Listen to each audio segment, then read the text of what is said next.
दोस्तों आप सभी का स्वागत है डीके स्टडीज़ में। दोस्तों आप सभी के लिए यहाँ पर छत्तीसगढ़ व्यापम में जो हैंडपम्प तकनीशियन की भर्ती निकली है उसका यहाँ पर मैं क्लास लेकर आया हूँ, जो कि तकनीशियन कौशल से संबंधित क्लास है, जो आईटीआई थ्योरी का पार्ट से रहेगा।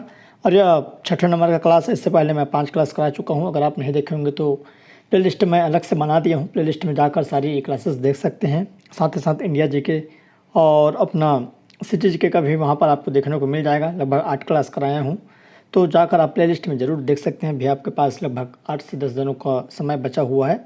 और तो चलिए यहाँ जल्दी से क्लास स्टार्ट करते हैं। दोस्तों जो भी अभ्यर्थी हैंडपम्प तकनीशियन की तैयारी कर रहे हैं, चैनल को सब्सक्राइब जरूर कर लीजिए। साथ ही साथ बेल घंटी के जो ऑल बटन है उसको भी प्रेस कर ले, ताकि जब भी कोई नया वीडियो आए तो उसका नोटिफिकेशन आप तक अवश्य पहुँचे। लाइक जरूर करिए, साथ ही साथ अपने दोस्तों के साथ शेयर जरूर कर दीजिएगा। तो चलिए आगे बढ़ते हैं। यहाँ पर जो क्वेश्चन है लगभग 30 क्वेश्चन मैं आपको बताऊँगा, और यह आपके सिलेबस से रिलेटेड है। तो चलिए आगे बढ़ते हैं। सबसे पहले यहाँ पर क्वेश्चन है, निम्न में से कौन सी धातु सबसे अधिक जंगरोधी है? तो माइल्ड स्टील है, एल्युमिनियम है, कॉपर है, लेड है।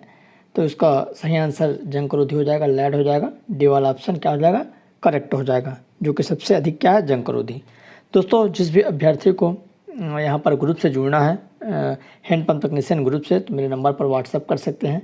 या जिसको भी मॉडल प्रैक्टिस सेट चाहिए या मॉडल पेपर चाहिए, वो भी मेरे को व्हाट्सअप कर सकते हैं। उसके लिए थोड़ा सा चार्जेबल लगेगा, तो चार्ज की जानकारी आपको व्हाट्सअप पर दी जाएगी। जो भी अभ्यर्थी लेने के इच्छुक हैं वह मेरे को व्हाट्सअप कर सकते हैं। व्हाट्सअप नंबर आपको कमेंट बॉक्स में मिल जाएगा। और यहाँ पर मैं आपको बता देता हूँ 7828253841 पर आप मैसेज कर सकते हैं। दूसरा नंबर का यहाँ पर क्वेश्चन है, किसी सतह की सतह परिष्कृति इनमें से किस गुणधर्म को दर्शाती है? तो देख सकते हैं, किसी सतह की सतह परिष्कृति इनमें से किस गुण को दर्शाती है? तो सतह की कई कोटिंग का प्रकार है, सतह की चमक है, सतह का ऊष्मा उपचारक, सतह का खुरदुरापन, चिकनापन।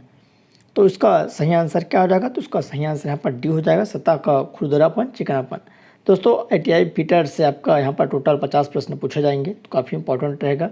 लगभग 40 क्वेश्चन थ्योरी से ही आपके बनेंगे, और 10 क्वेश्चन हो सकता है यहाँ पर जो सेकेंड पार्ट है मैकेनिकल का, वहाँ से बन सकता है। अगला है, सुपर फिनिशिंग के द्वारा सतह का निर्माण किया जाता है। तो उच्च कोटि की, निम्न कोटि की, ए और बी दोनों, इनमें से कोई नहीं।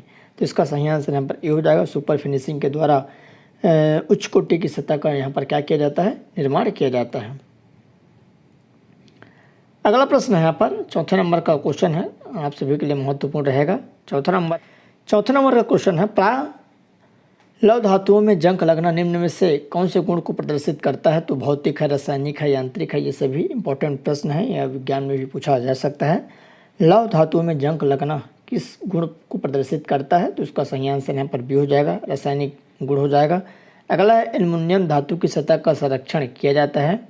तो यहाँ पर एनोडाइजिंग प्रक्रिया द्वारा, विद्युत लेपन विधि द्वारा, गैल्वेनाइजिंग विधि द्वारा, या इनमें से कोई नहीं। तो 5 का राइट आंसर यहाँ पर ए हो जाएगा, एनोडाइजिंग प्रक्रिया द्वारा। अगला क्वेश्चन है, ड्यूरालुमिन की सतह पर खाली स्थान का लेप करके बाहरी अवयव से सुरक्षा प्रदान की जाती है। तो साइट्रिक अम्ल है, नाइट्रिक अम्ल, डाइट्रिक अम्ल, सल्फ्यूरिक अम्ल। ये भी इंपॉर्टेंट प्रश्न है, तो उसका सही आंसर यहाँ पर नाइट्रिक अम्ल हो जाएगा। अगला प्रश्न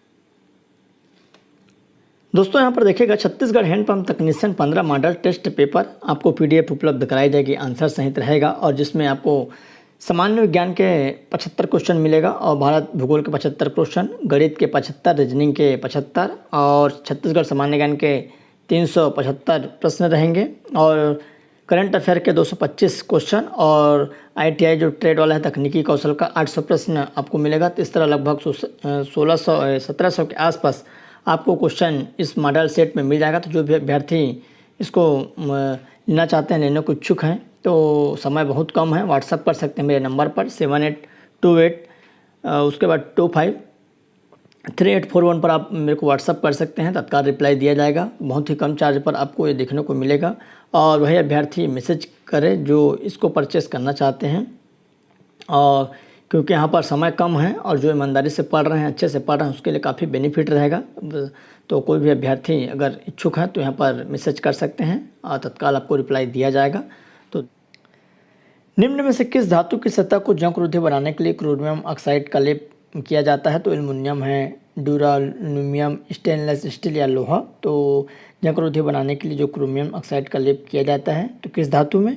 तो उसका सही आंसर यहाँ पर सी हो जाएगा, स्टेनलेस स्टील। अगला है, जाप पर सुरक्षा परत चढ़ाई जाती है तो जंग से बचने के लिए, धूल मिट्टी से बचाने के लिए, वायुमंडल में उपस्थित नमी से बचाने के लिए, उपयुक्त सभी। तो 8 का सही आंसर यहाँ पर डी हो जाएगा। अगला क्वेश्चन है, निम्न में से कौन सी धातु एनोडाइजिंग के लिए सर्वाधिक उपयुक्त है? जो तांबा है, एल्युमिनियम है, निकिल है, क्रोमियम। तो 9 का राइट आंसर यहाँ पर बी हो जाएगा, एल्युमिनियम है। अगला प्रश्न है 10वां नंबर, जब जाप पर ऐसी परत चढ़ाई जाए तो एक मात्र हटाने पर ही हटे उसे खाली स्थान कहते हैं। तो अस्थायी परत, अर्धस्थायी परत, स्थायी परत या इनमें से कोई नहीं। तो इसका सही आंसर यहाँ पर बी हो जाएगा, अर्धस्थायी परत, जो कि यहाँ पर 10 का राइट आंसर बी हो जाएगा। अगला है, निम्न में से अर्धस्थायी परत का प्रकार नहीं है। तो पेंटिंग है, कलरिंग है, निकल प्लेटिंग या ये सभी है। तो इसका सही आंसर यहाँ पर सी हो जाएगा, निकल प्लेटिंग। अगला है, निम्न में से कौन से एक अशुद्धि हटाने की प्रक्रिया नहीं है? तो डिग्रीसिंग है, पिकलिंग है, ब्लास्टिंग है और टेनिंग है। तो अशुद्धि हटाने की जो प्रक्रिया इनमें से कौन सी नहीं है? तो डी वाला टेनिंग नहीं है। बाकी आपका डिग्रीसिंग या पिकलिंग या ब्लास्टिंग, तो इनमें डी वाला ऑप्शन उपयुक्त तो सभी भी दिया जा सकता है। तो इसको भी आपको ध्यान रखना है। 13वां है, अगला क्वेश्चन, जाप पर स्थायी परत चढ़ाने की प्रक्रिया कहलाती है। तो एनोडाइजिंग, गैल्वेनोलाइजिंग या इलेक्ट्रोप्लेटिंग या इनमें से कोई नहीं। तो इसका सही आंसर यहाँ पर सी हो जाएगा, इलेक्ट्रोप्लेटिंग है। अगला है, पेंटिंग है। तो अस्थायी परत, स्थायी परत, अर्धस्थायी परत, इनमें से कोई नहीं। तो पेंटिंग क्या है? तो इसका सही आंसर यहाँ पर सी हो जाएगा, अर्धस्थायी परत। अगला प्रश्न है, धातुओं से बनी अधिकांश वस्तुओं को जंग से बचाने के लिए उन पर किए जाने वाला जो पेंट है, तो नीला पेंट, लाल पेंट, हरा पेंट, काला पेंट।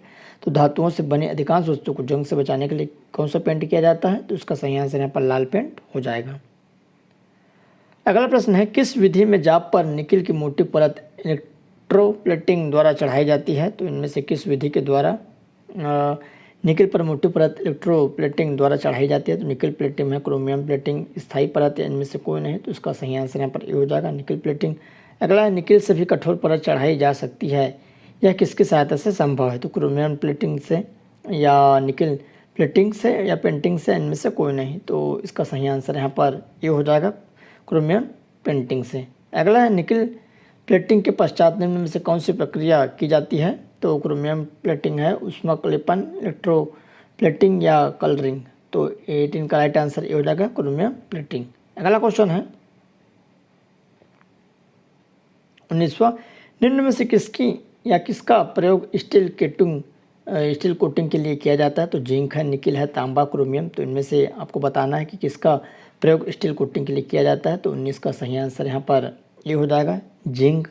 अगला है, मेटल कोटिंग की प्रक्रिया में जिंक की कोटिंग करने को निम्न नाम से जाना जाता है। तो कैलोराइजिंग, सेराडाइजिंग या क्रोमाइजिंग या कैलोराइडिंग। तो 20 का राइट आंसर यहाँ पर बी हो जाएगा, सेराडाइजिंग। अगला, इनमें से कौन सा एक सुरक्षा परत का प्रकार नहीं है?